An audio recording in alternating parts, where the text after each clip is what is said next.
내신 시험 말고는 이렇게 모의고사 형태로 푼 적이 이제 다 같이 거의 없으니까 뭐 등급컷을 따지면 요거는 작년 3월은 많이들 풀어봐가지고 제가 재작년 2년 전 거를 지금 기출로 해서 정리를 한 건데, 요거 등급컷을 따져봤을 때 1등급 컷이 80점이에요 1컷이. 사실 요즘 트렌드 자체가 1컷이 80점대 초중반 혹은 정말 어렵게 나오면 70점대 후반까지 떨어지거든. 그래서 생각해보면 두 문제 2점짜리를 우리 5문제만 틀려도 90점이잖아요. 근데 10문제나 틀려도 우리는 1등급 컷을 맞을 수가 있으니까 그만큼 어려워진 거야. 그래서 당연히 지금 이번에 푼 것이 당연히 어렵다라고 생각해 주시면 되고, 2등급 컷 같은 경우는 지금 72, 63, 1컷, 2컷, 3컷. 그러니까 우리는 60점대 후반만 돼도 안정적인 3컷이 된다라는 얘기죠. 그러니까 그래서 어려우니까 내가 풀다가도 어렵게 느껴진다 하면 남들도 다 어려운 거야. 그래서 그 멘탈 싸움 되게 중요해. 알겠죠? 3월 24일에 보는 것도 내가 풀다가 되게 평소에 푼 것보다 좀 어렵다면 남들도 다 똑같이 느끼거든. 그래서 내가 이 문제를 지문을 내가 다 읽었으니까 욕심상 다 끌고 와야지 하면 시간이 너무 오바돼. 그래서 아마 제가 아까 말했듯이 집중력 싸움이 1번을 기준점으로 하고 45번을 끝점으로 하면 집중력이 이렇게 떨어질 거예요. 차례대로 푼다면. 그래서 이게 사실 뒷부분이 그렇게 어렵게 나오지 않거든요. 그래서 앞부분을 내가 시간 배분을 잘 못해서 내가 지문을 행융합 지문을 봤는데 그걸 너무 아까워서 나는 다 고지고대로 풀면 시간이 모자라서 뒤에는 읽지도 못해요. 그런 불상사가 발생하니까 시간 배분을 되게 잘해줘야 돼. 알겠지? 그래서 당연히 처음에 본투비 국어를 너무너무 잘하지 않는 이상은 시간이 모자란 건 당연해요. 시간 싸움이긴 해요.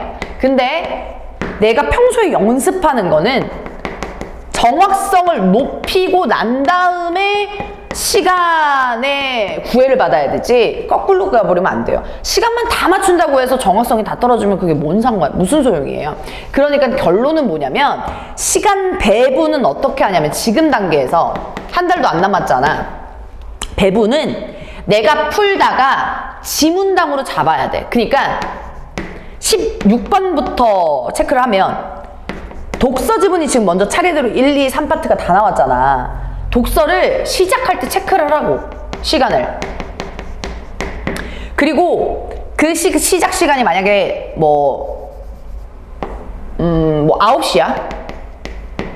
그럼 9시 10분까지는 얘를 봐야겠다. 10분이 넘고는 미련 없이 버려야겠다. 이런 마인드를 가져야 돼. 알겠지? 안 그러면 문학이고 뭐건 뒤에 거들떠도 못 봐. 이게 시간 배분이거든, 얘들아. 그래서 한 지문당 독서가 3파트 나왔거든, 지금? 그럼 지문 하나당 10분은 잡고 가야 돼. 알겠지? 좀 문제수가 적다? 그럼 8분 컷으로. 그리고 좀 많다? 그럼 12분 컷으로. 이렇게 자유자재로 해줄지. 그러니까 10분 전후로 내가 과감하게 버려주는 연습을 해줘야 돼. 알겠지? 그거를 내가 이번 주에도 모의고사를 내줄 테니까 그거를 좀 연습을 좀 해주시고요. 그리고 문학도 마찬가지예요. 문학 파트 몇 파트가 있는지 살짝만 스캔하고, 그럼 내가 10분 쪼개야겠다. 그래서 독서 30분, 내가 문학 30분 잡으라는 거야. 알겠지? 문학이 조금 빠르다 하면 25분, 얘를 35분 고3 애들은 잡아요, 원래. 이게 관건이거든요.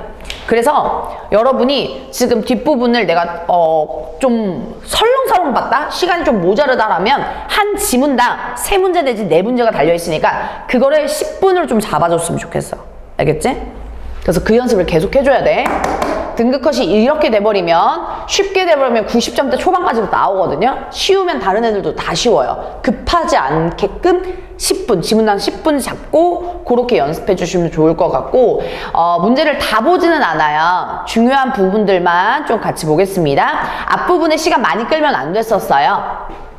발표에 대한 설명이기 때문에 제가 말씀드린 대로 형식 문제가, 말하기 방식 문제가 나왔지. 여기서 얻어가야 될 거 하나만 보자. 비언어적인 표현 밑줄 칠까요? 1번 선택지 문제 보면서, 자, 요거는 이미 이게 정답은 아니지만 비언어적인 표현이다라고 하면 언어가 아니다라는 얘기거든요. 그래서 비언어는 행동, 표정, 이거야. 알겠지? 그리고 가장 잘 나오는 게 이번에도 잘 나올 수 있는 게 반언어적인 표현도 나올 수 있어. 반언어적인 표현은 얘랑 다른 표현이거든. 반언어는 반쪽짜리 언어야. 반쪽짜리 언어. 그러니까 언어를 하면 반드시 따라오는 언어라고 해서 준언어적인 표현이라고 불리거든요. 이게 구체적인 예시가 뭐가 있냐면 내가 지금 크게 말하고 작게 말하고 억양을 어떻게 물어보는지 아니면 다운시키는지 이런 것들 내가 말하면서 무조건 따라오는 부분들 있잖아요. 목소리의 크기라든지 어조라든지 억양이라든지 이런 것들이 준언어다. 알겠지? 큰 소리로 내며 이런 것들이 준언어라. 요거 써주시고요. 외워주셔야 돼요. 화법 작문에서 많이 나오는 선택지입니다. 알겠죠? 비언어는 행동표정, 반언어, 준언어는 목소리 크기, 어조, 억양이라는 거. 알겠지? 반쪽짜리라고 기억을 해야 돼. 반대 언어라고 하면 안 돼. 반쪽짜리 언어. 그리고 언어가 아니다 라고 하는 비언어. 이렇게 해서 외워주시면 됩니다. 자, 앞부분 되게 잘했어요. 그래서 1번 같은 경우 형식 말하기 방식이었고 2번 같은 경우도 되게 쉬웠죠. 자료만 보고 판단하는 거고 3번 같은 경우는 무조건 이번에도 반응 나온다. 리액션. 리액션은 얘를 요약하는 부분들이 많이 필요해. 알겠죠? 그거에 위주로서 다시 정리를 해주시면 되겠고요. 1번부터 10번까지 틀렸습니다 라고 하는 친구들은 시간을 조금 더 투자해가지고 꼼꼼히 읽을 필요가 있어요. 바로 넘어갈게요. 12번으로 갑시다. 12번 많이 틀렸던데 12번 가자.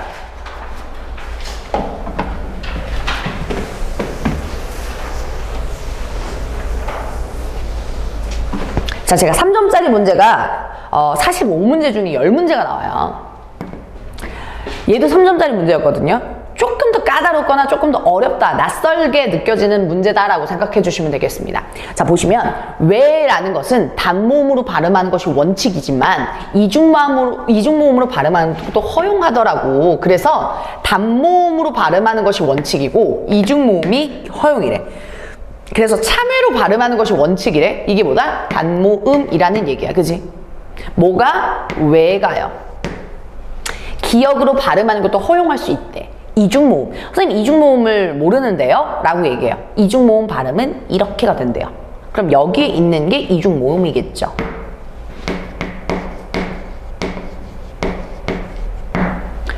위도 이중모음으로 발음하는 것을 허용하고 있다. 이 왜도 허용하고요. 위도 허용한대요. 그래서 위에 따른 이중모음 발음은 요거에서 중에 해당한다. 뭐 이런 것들을 골라줘야 되는데 일단 왜부터 많이 틀렸어요. 이중모음 자체는요.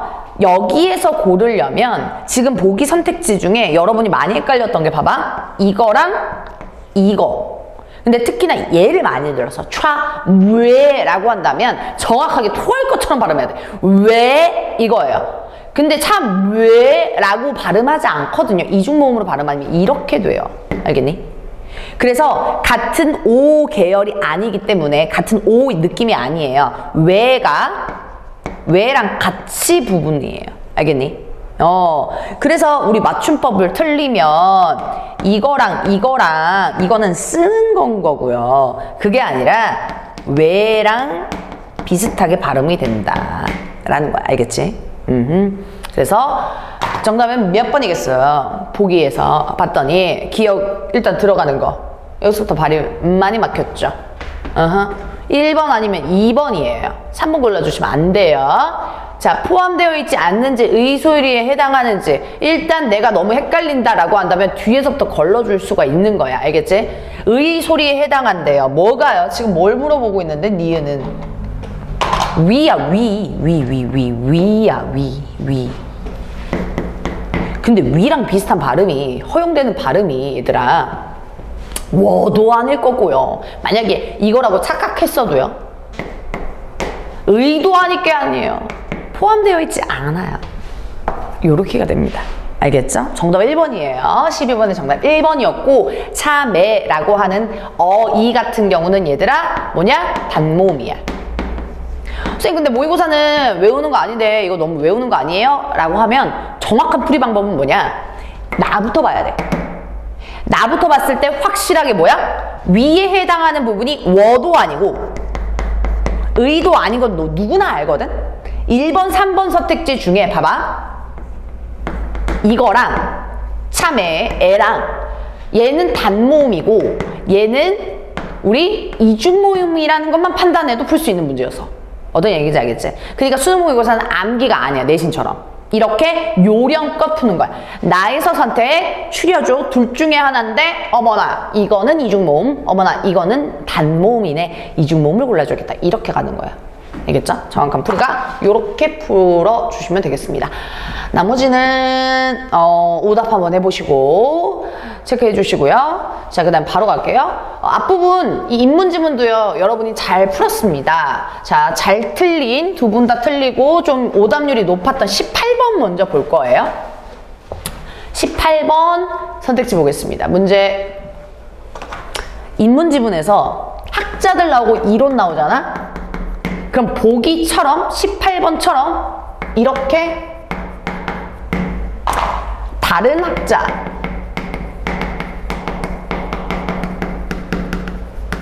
이런 애들이 무조건 나와요. 뭔 짓 할 것 같아요? 뭔 짓 할 것 같아요? 앞에 있는 본문 있죠? 그 본문에 학자랑 이론들이 나오면 얘네들이랑 비교대조하려고 맨날 얘기하거려요. 근데 관건은 뭐냐면 얘들아, 얘를 너무 설렁하게 보면 안 돼. 관건은 얘를 잘 요약하는 연습을 길들여야 돼. 알겠지? 그래서 강조되는 부분들을 밑줄 치는 연습을 꼭 해줘야 되거든요. 18번 보기 같이 한번 볼게요. 자, 옛날에 바야흐로 온 세상이 제압하고 나서 천재가 벼슬을 내리고 녹봉을 나누어 준 것은 신하들을 위해서가 아니라 백성들을 위해서래. 자, 첫 번째 문장에서 핵심 단어는 뭘 것 같아, 얘들아? 누구를 위한 것. 누구 중심? 백성 중심. 밑줄 쳐주시고. 선생님, 천재가 뭐예요? 녹봉이 뭐예요? 몰라도요. 벼슬을 뭔가 내리고 신하들을 위해서가 아니라 백성 중심이구나. 이건 파악해줘야 되겠거든. 알겠지? 그리고 참고로 천자라고 하는 거는 하늘의 아들이야. 그렇기 때문에 고전소설에 나온다? 그러면 황제라고 생각해주면 돼. 임금. 중국의 임금 황제를 천자라고 일컬어요. 고전소설에서도요. 그리고 녹봉은 뭐냐? 나라에서 주는 월급이에요. 나라에서 주는 월, 세금으로 주는 월급이야. 그걸 녹봉이라고 얘기한다. 자, 임금이 관리에게 책임을 지우는 것도 한결같이 백성의 근본을 두고, 요약하자면 뭐야? 백성의 근본을 둔대요. 또 관리가 임금에게 보고하는 것도요, 한결과 같이 백성의 근본을 두면 백성은 중요한 존재래. 이 정도전이라는 사람은 누구 중심인 거예요? 백성 중심인 거예요. 그리고 3단계를 굳이 나누자면 가에서 잘 봐. 임금이 꼭대기에 있긴 하는데 밑에 전달자 역할이 누구라고? 관리라는 키워드가 나온다. 이 관리가 일컬어서 뭐한데? 첫 번째 줄에 신하거든. 그리고 근본이 누구다? 백성. 근데 임금이 중시하는 거는 백성이다. 기억 옆에다가 메모하세요. 18번.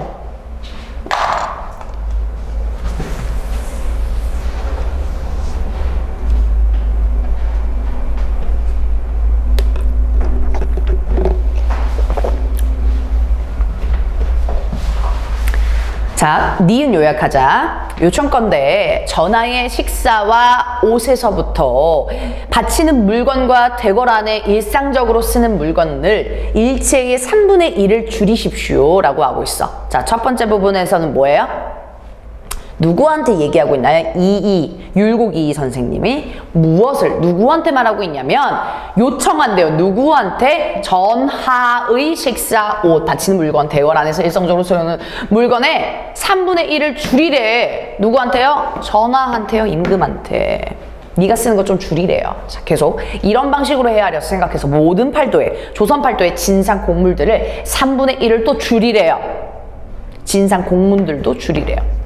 이렇게만 하신다면 은혜가 아래로 미치요. 어디? 아래로 미치어 실질적인 혜택을 받게 될 것입니다. 라고 하네요. 자, 얘는 백성을 근본에 뒀어요. 얘도 백성 중심이긴 하는데요. 누구한테 요청을 한다? 임금한테.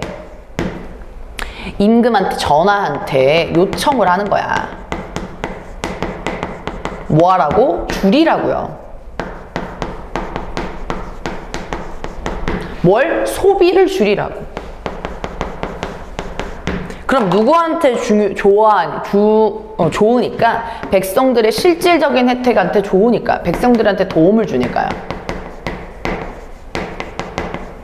너네들이 기억하고 니은을 읽으면서 머릿속에 적어도 이 키워드가 들어가 있거나 혹은 내가 같이 밑줄 친 거 이 정도는 밑줄 쳐줬어야 돼. 알겠니? 보기에 대한 요기 되게 중요해요. 자, 백성을 어쨌든 중심적으로 하자면 조금씩 차이가 있어요. 그거의 차이점 알아주시면 되고요. 그 다음에 디귿 마지막. 목화농사가, 목화씨.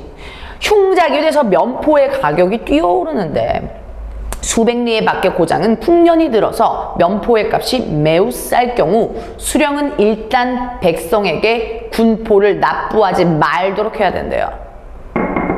잘 보세요. 목화농사까지는 알아들었겠고 얘가 흉작이 된대요. 농사가 잘 안 된대. 그러면 면포라고 하는 가격이 되게 뛰고요. 수백 리의 고장은 풍년이 들면 어떻게 면포의 값이 매우 싸진대요. 풍년이 좋아지는 거죠. 그치? 그럼 일단 수령이 관리인가 봐요. 백성에게 납부하지 말도록 백성을 토닥여야 된대. 계속 아전 중에 청렴한 자. 우리 청렴은 깨끗한 거죠. 골라서 풍년이 든 곳에 가서 면포를 구입하도록 한 다음에 군포를 바친대요. 그리고 면포를 구입하는 데 쓴 돈은 백성들이 균등하게 부담하게 하면 백성들한테 큰 혜택이 돌아갈 것이다. 자, 얘도 누구를 긍정적으로 보냐면 백성한테 큰 혜택을 돌아가게끔 하려는 정약용의 목민심서예요. 목민심서는 여러분 아시다시피 목화농사, 즉 면포에 대한 글인데 어찌됐든 저는 면포도 몰라요, 군포도 몰라요 하더라도 뭐한다? 관리들이 대신 면포를 구입해서 백성들한테 혜택을 준다. 이게 핵심 아닙니까? 흉작이 들면 다 어려워져요. 근데 최대한 그 백성들한테 혜택이 돌아가려고 하고 있어. 참고로 면포라고 하는 것과 군포라고 하는 거는 세금이거든요. 그래서 할당량의 세금을 백성들한테 흉작이니까 낼 것도 없는데 내지 말도록 하고 나중에 큰 혜택이 돌아올 거라고 요렇게 파악을 해주는 거야.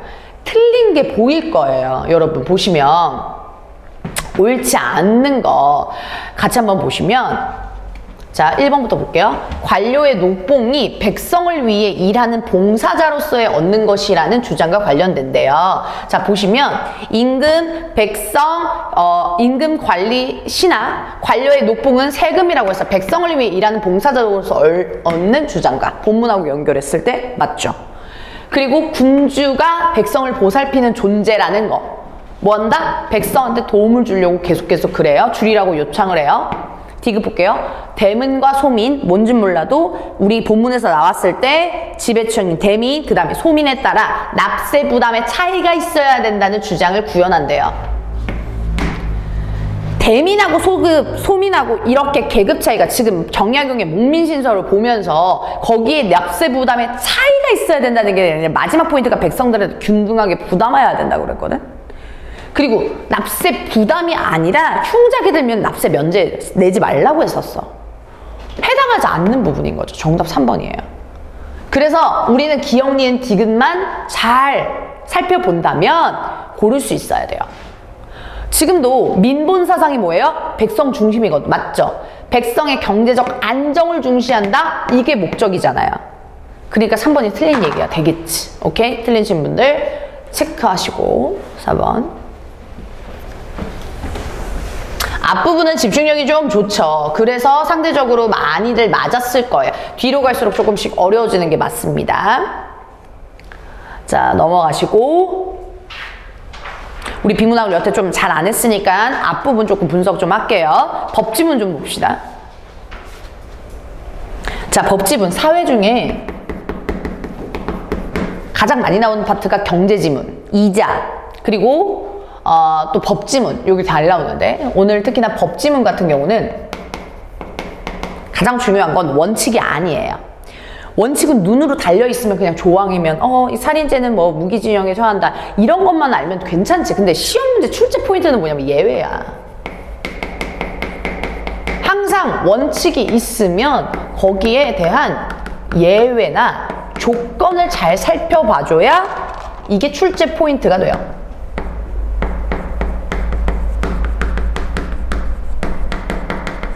안 그러겠어? 법이 원칙으로 정해져 있는데 조건하고 예외가 있어야 그걸 문제로 건덕지를 낼 거 아니에요. 그쵸?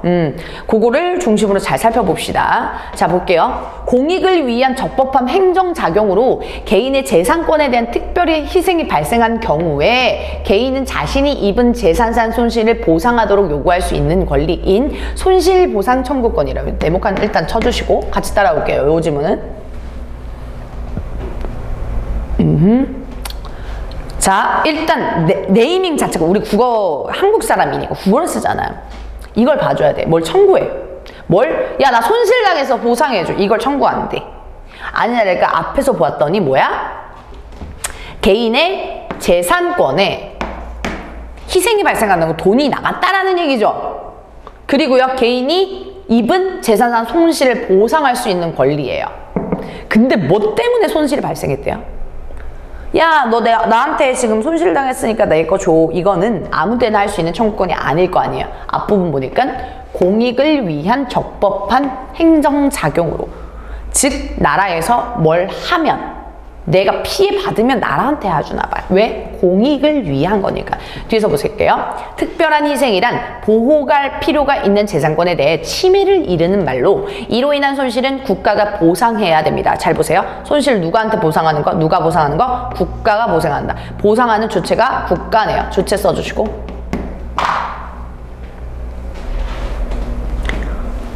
손실 보상을 하는 주체는 국가가 되는 거구나. 자, 감염병 예방법에 따르면 행정기관인 감염병 예방을 위해 의료기관의 병상이나 연수원, 숙박시설 등을 동원한 경우 이로 인한 손실을 개인에게 보상하여야 되는데 이때의 재산권 침해가 특별한 희생에 해당하는 것입니다. 이거 뭐 하고 있어? 사례 얘기하고 있죠. 예시.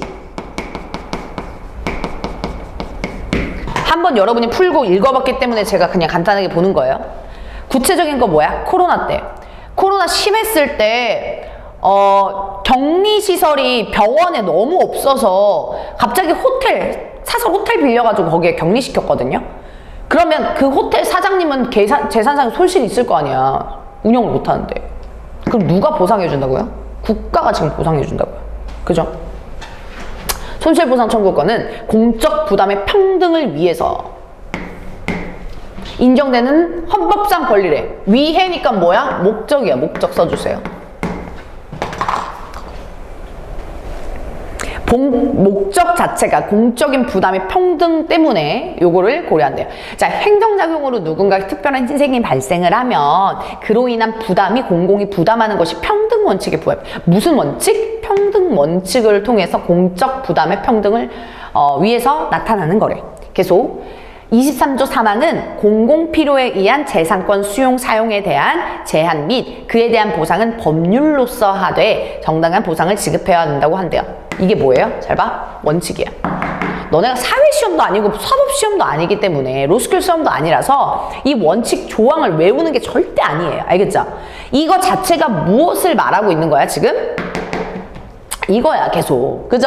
말을 그냥 어렵게 풀어놓은 것 뿐이에요. 그냥 그렇구나 이 정도의 텐션으로 읽어주셔야 돼요. 자, 그 다음에 공공필요에 의한 재산권의 수용, 사용 제한 및 공용침해와 이에 대한 보상이 법률에 규정되어야 함을 명시한대. 자, 즉 하면서 요약을 하고 있지. 즉 뒷부분을 강조를 해주고 있으니까 주목해줘야 돼요. 공용침해와 이에 대한 보상이 규정되어야 함을 명시하고 있대. 즉 뭐다? 헌법은 가장 높음의 법이죠.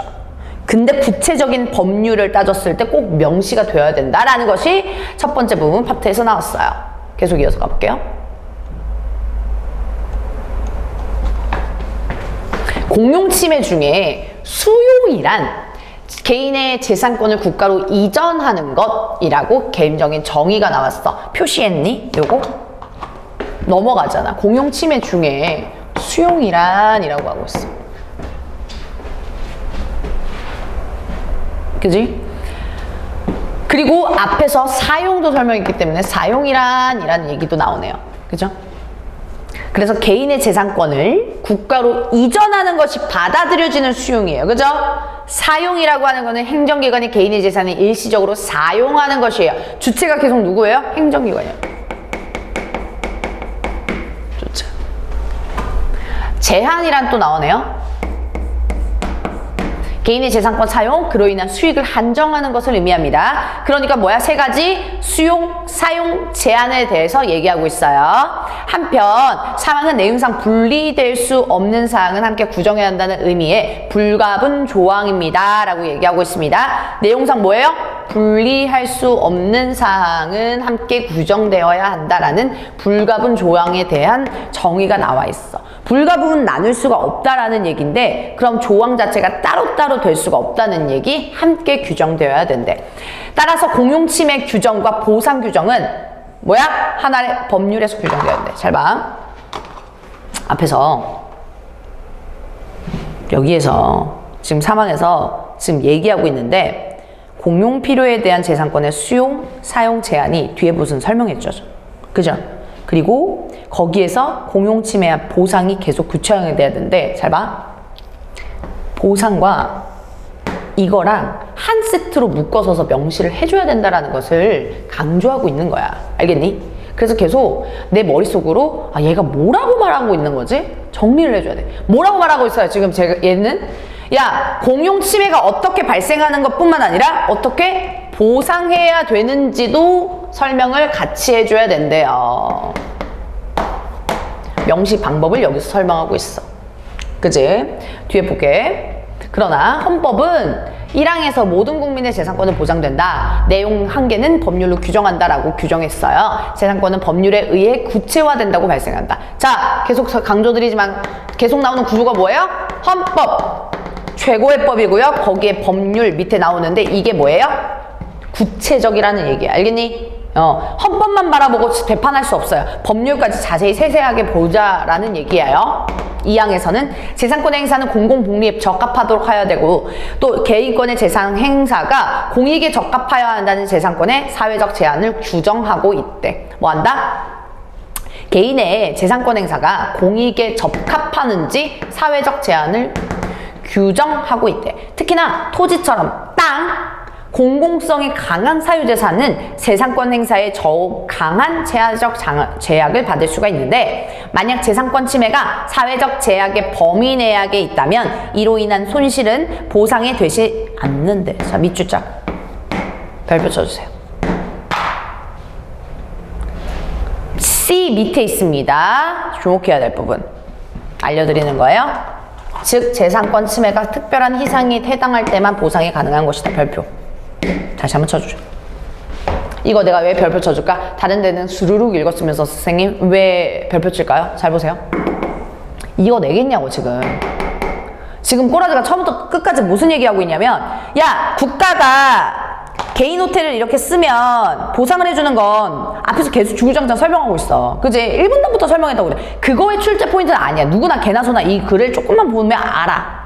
같이 명시가 되어 있어야 되는데 근데 출제 포인트 뭐라고? 이거라고요. 뭐일 땐 안 되고요. 뭐일 때만 돼요.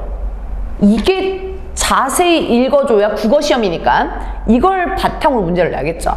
그러니까 앞에서는 규정을 해줘야 되는데 그게 왜요? 어떨 때요? 자, 사회적 제약의 범위 내에 있다면 손실은 보상의 대상이 되지 않는데요. 어디 범위 내에 있다면요? 사회적 제약이에요. 그러면 어떨 때만 보상이 가능하다? 특별한 희생이에요. 그러면 하나만 메모할 거예요. 뭐랑 대조적이에요 지금? 사회적 제약의 범위 내에 있는 거랑 보상받을 수 있는 거는 뭐라고요? 뭐에 해당할 때만? 특별한 희생일 때만. 써줄까요? 대조되는 개념의 핵심은 이거야. 그지? 뭐가 보상을 받는다? 손실에 대한 보상을 받는다 라는 게 강조되면 돼.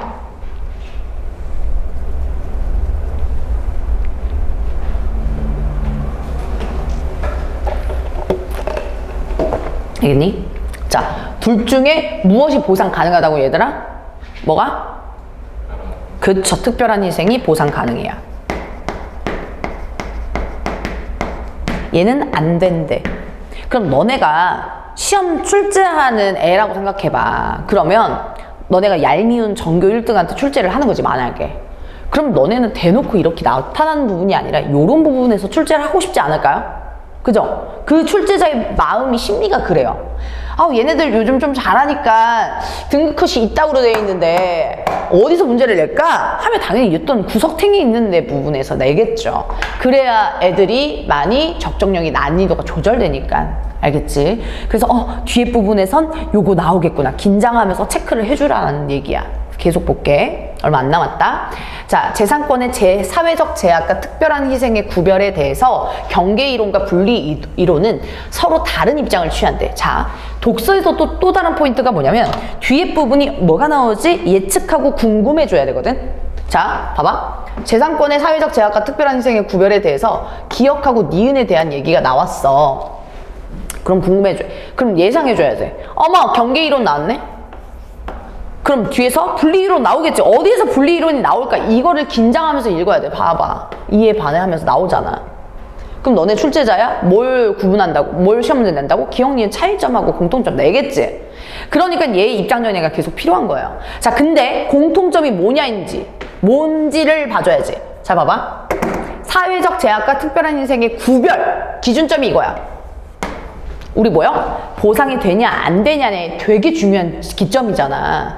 내 땅을 국가가 쓰는데 나한테 보상을 안 해줄 수도 있고 보상을 해줄 수도 있대. 되게 중요한 포인트잖아요. 이 구별에 대해서 누가 입장을 보고 있대요? 경계랑 분리가 보고 있대요.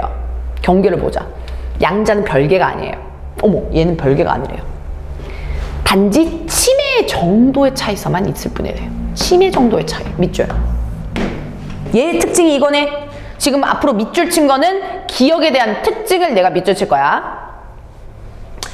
재산권 침해는 그 정도가 사회적 제약의 범위를 넘어서면 특별한 희생으로 바뀐대. 얘 개념이 뭐야 지금? 사회적 제약의 구분 짓는 게 아니라 범위를 뛰어넘으면 특별한 희생으로 바뀐대. 그럼 기준점으로 다 뭐다? 보상을 안 받다가 보상을 갑자기 받는 거죠. 따라서 경계이론은 사회적 제약을 벗어나는 재산권 침해는 보상 규정이 없어도 보상이 이루어져야 된대요. 뭐예요? 사회적 제약을 벗어나는 재산권 침해는 조건 보세요. 보상 규정이 없어도 보상이 이루어져야 한다. 없어도 포인트가 아닐까요? 뭐만 있으면 되니까? 사회적 제약을 벗어나기만 하면 보상 받아야 된대. 계속. 보상을 규정하지 않은 채 공용 침해를 규정하고 있는 법률은 불가분 조항인 사망이 위반돼서 헌법 안 되고, 자, 위헌임을 밝혀진 법률에 근거한 공용 침해 행위는 위법한 행정작용 행위입니다. 자, 봐봐. 앞에 봐. 체크하지 마요. 이거 봐봐요. 요거 지금 가로친 문장 있잖아요. 요약하면 뭐예요? 이거 안 따르면 보상을 규정하지 않는 채 규정하면 뭐다? 법률 쓰레기. 법률 해당 안 돼. 헌법에 위배돼. 이걸로 요약되지 않을까? 그치? 그러니까 낯선 용어들이 줄줄이 나열돼도 이 문장을 한 템포 쉬어서 간다라는 거야. 이러면 얘 입장엔, 기억의 입장엔 해당 안 되구나. 헌법에 위배된다고 봤네? 이렇게 받아들이라는 거야. 계속. 경계이론은 적법한 공용침해 행위의 경우에 보상이 인정된다면 위법한 공용침해 행위에도 사망을 근거로 보상을 인정해요. 그럼 얘 마인드는 뭐예요, 지금? 웬만하면 다 보상해주자 이거잖아요. 그죠? 뭐야? 지금 적법한 본상이 인정된다면 위법한 경우에도요 근거로 보상을 인정을 해야 된다. 입장이 이거 아닐까? 그치? 그래서 요런 어려운 파트를 요약을 해주고, 출제 포인트는 주의해야 될 부분을 조금 주목해야 되겠구나 라고 생각하면 돼. 자, 그 다음에 니은 빠르게 해볼게. 재산권의 사회적 제약에 대한 2항의 규정과 특별한 희생의 3항의 규정은 입법자의 의사에 따라 완전히 분리되는데, 조금 다르죠. 쟤는 경계가 별로 없었는데 완전히 분리된대. 뭐에 따라서? 입법자의 의사에 따라서. 입법자는 뭐냐면 법을 만든 사람이에요. 법을 만드는 사람. 그런 사람들이 개인이 아니라 집단이죠. 우리나라는 의회, 즉 국회가 법을 만들어요. 그렇기 때문에 걔네들이 의사에 따라서 분리된대. 따라서 재산권 침해를 규정한 법률에 보상 규정이 없는 경우 입법자가 이러한 재산권의 침해를 특별한 희생이 아닌 사회적 제약으로 규정을 본다. 자, 뒤에 서술어는 여러분 되게 잘 읽어요. 독해할 때 보시면 이런 것들은 잘 읽어. 근데 이런 게 중요한 게 아니라 그 앞에를 따라가줘야 되거든. 뒤에 부분이 뭐니까 사회적 제약이래요. 근데 뭐가 사회적 제약이냐면 재산권 침해를 규정한 법률에 보상 규정이 없는 경우. 그러니까 얘는 뭐야? 차이점이 뭐예요? 야, 보상 규정이 없어? 그럼 여기 들어가. 여기 안 들어간다 이거잖아. 그죠? 그럼 보상 규정인 얘는 되게 중시하네요. 계속 재산권 침해가 사회적 제약 또는 특별한 희생 중에 무엇에 해당하는지 결정은 법률이 제정하는 입법자의 권한. 어머나 세상에. 표시해 주시고요.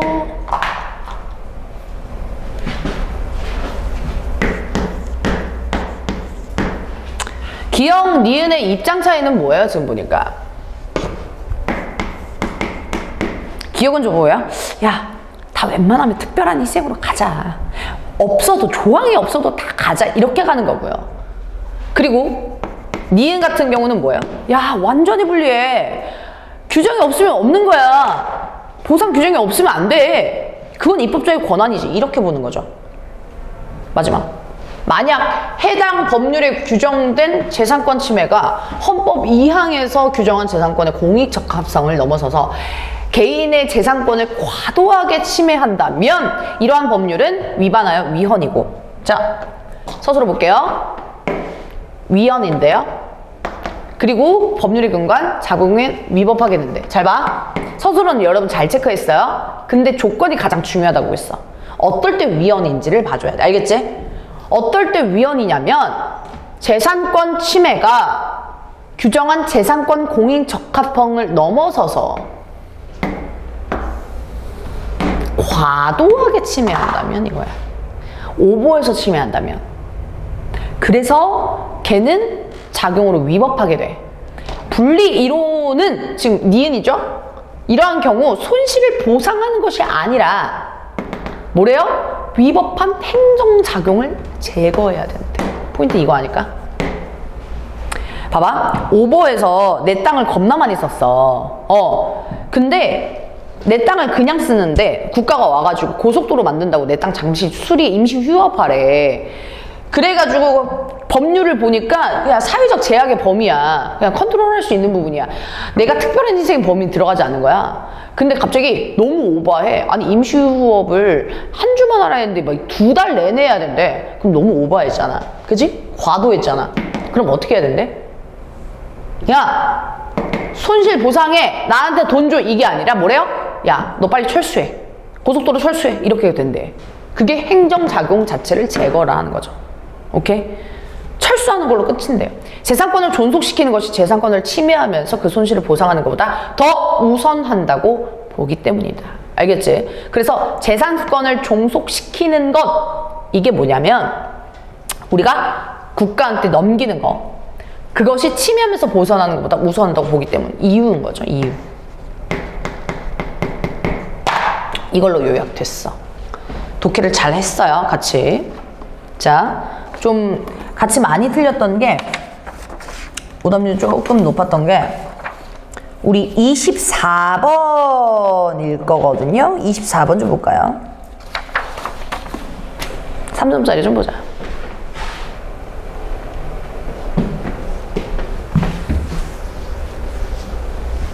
얘도 또 하나 뭐예요? 3점짜리 문제예요. 그리고 한번 고쳐봐. 알겠지? 지금 시간 관계상 다 같이 풀 수는 없으니까 한번 나머지는 고쳐보시고요. 해당하는 부분. 우리 지금 다 이해했죠? 자, 추론하는 것으로 옳지 않은 거, 틀린 거 고르는 거야. A 법률에 따르면 국가는 도시 환경을 보전하기 위해서 개발 제한 구역을 지정할 수 있고 개발 제한 구역으로 지정된 토지에서는 건축 등 토지 사용이 제한된다. 밑줄. 하지만 A 법률은 개발 제한 구역으로 지정된 구역으로 인한 손실을 보정하는 규정을 포함하고 있다. 제일 포인트는 뭐예요? 긴장하면서 읽어야 될 건 뭐예요? 지금 규정이 포함되지 않았다라는 거. 뭐에 대한 거? 보상에 대한 거. 계속 이러한 상황에서 헌법소원이 제기되었대요. 자, 재판소는 분리 이론 입장을 취하면서 어머 이거 몇 번? 니은 써주시고요. 분리 이론 입장을 취하면서 그럼 떠올려줘야지. 야 보상이 없으면 안 돼 이거죠. 자, 토지 재산권의 공공성을 고려하면 A 법률은 원칙적으로 합헌이라고 판단했대. 하지만 개발 제한 구역으로 지정되어 토지를 사용하는 방법이 전혀 없는 등 개인에게 가혹한 부담이 발생하는 예외적인 경우는 사회적 제약을 벗어나서 원래 이거였는데 토지 소유자의 재산권을 과도하게 포인트 뭐야? 아까 떠올려줘야죠. 과도 너무 오버해 쓴 거야. 따라서 이런 예외적인 경우까지 고려하지 않는 A 법률은 위헌된다고 봐. 자 봐봐.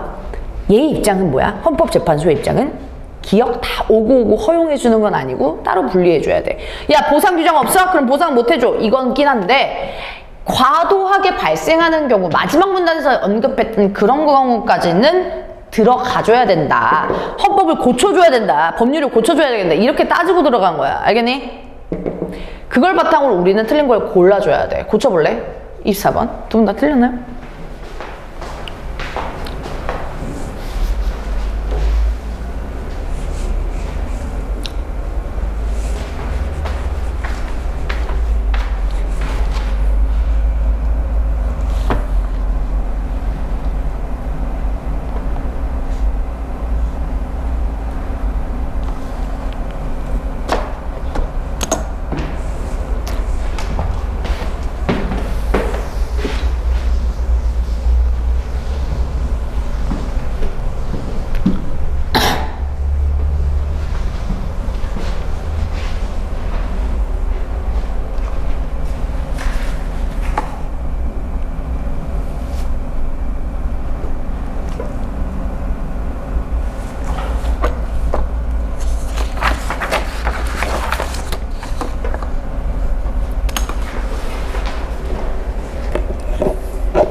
자, 풀었어요?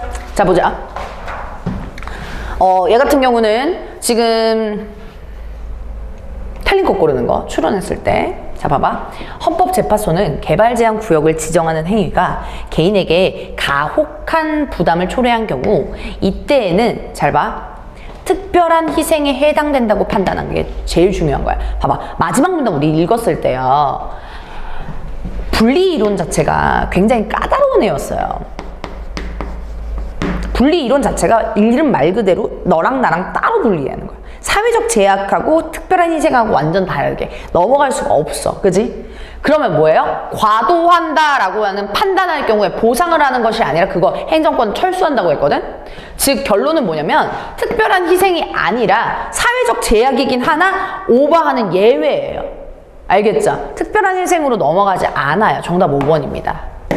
개념, 분리 이론의 개념을 잘 보셨어야 돼요. 모르시는 분들은 마지막 문단 다시 한번 보세요. 알겠죠? 마지막 문단에 다시 한번 우리 아까 했던 부분들에 있기 때문에. 알겠지? 그래서 이 마지막 문단에서 우리가 아까 얘기했듯이 과도하게 침해한다면 이라는 이게 예외라고. 과도하게 침해한다면 위헌이다라고 했지 특별한 희생이라고 안 했거든요. 알겠죠?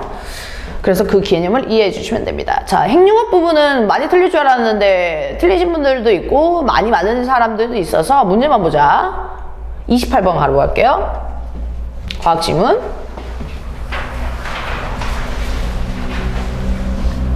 자, 도표가 나왔어요. 그래프 나왔죠?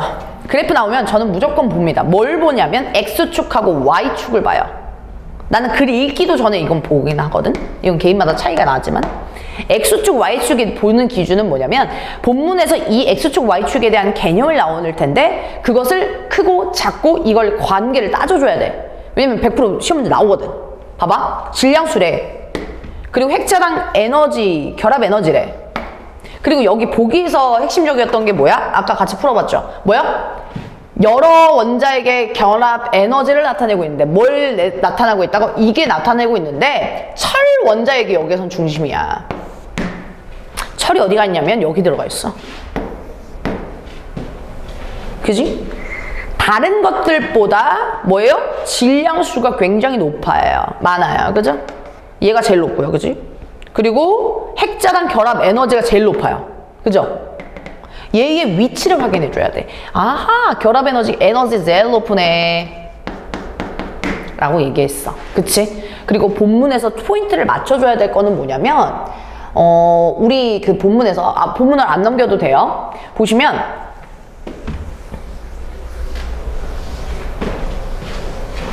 지금 여기에서 독해했을 때의 핵심은 이렇게 거기에서 수식을 바로바로 넣어주는 게 가장 중요한 거거든, 얘들아. 그래서 얘는 뭐냐면 원자에게 질량이 구성하는 개별 핵자들의 모두 더한 것보다 작은 것이, 그러니까 얘가 더한 것보다 얘가 더 작은 것이 포인트거든요. 얘가 더 크다라는 거.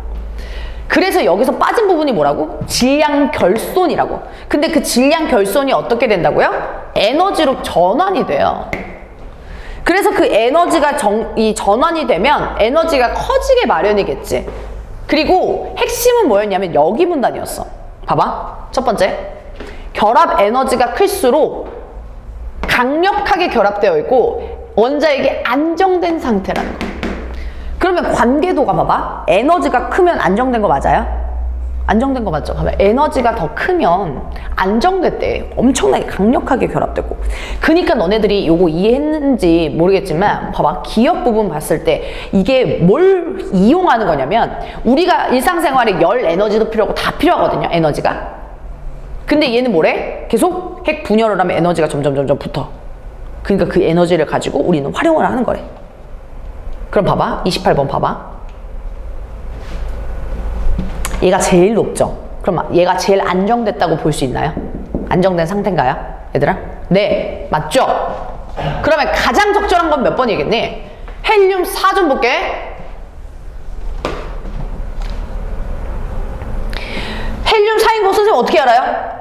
질량수랑 양정자수 요것이 나타나 있는 부분들이 있잖아. 그리고 원소 기호는 X에 나타난대. 자, 그러니까 여기에서는 뭐다? 지금 헬륨사는 요거잖아요. 그죠? 헬륨사가 에너지가 낮죠? 더 적죠? 그럼 봐봐. 핵융합을 거치면 질량 결손이 나타난다면 그게 에너지가 된다고 해서 더 안정된 상태의 원자형 변화죠. 정답 1번이에요. 얘가 더 발생을 한다면 안정된 상태로 되겠구나. 에너지가 발생을 하니까. 어쩔 때 분열이 되거나 융합할 때 발생이 되니까. 이해됐니? 이해됐어요? 네. 그래서 요렇게 해서 체크해 주시면 되겠고 나머지 부분에서 앞부분 현대씨는 뭐 두 분 다 잘 했고요. 자, 일단 중요한 핵심만 보고 오늘 마무리할게요.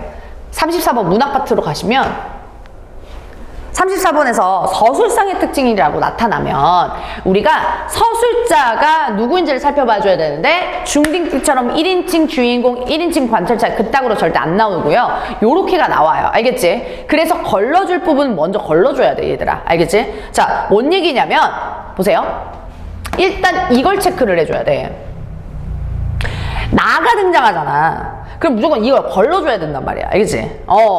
그리고 여러 인물의 관점에서 다양하게. 그러면 그 관점이 나가 들어가면 안 되겠죠. 서술사의 교체는 앞부분하고 맨 끝부분만 보세요. 나가 교체됐는지 안 됐는지. 아니죠. 개입되지 않는 인물이면 관찰자였어야 돼요.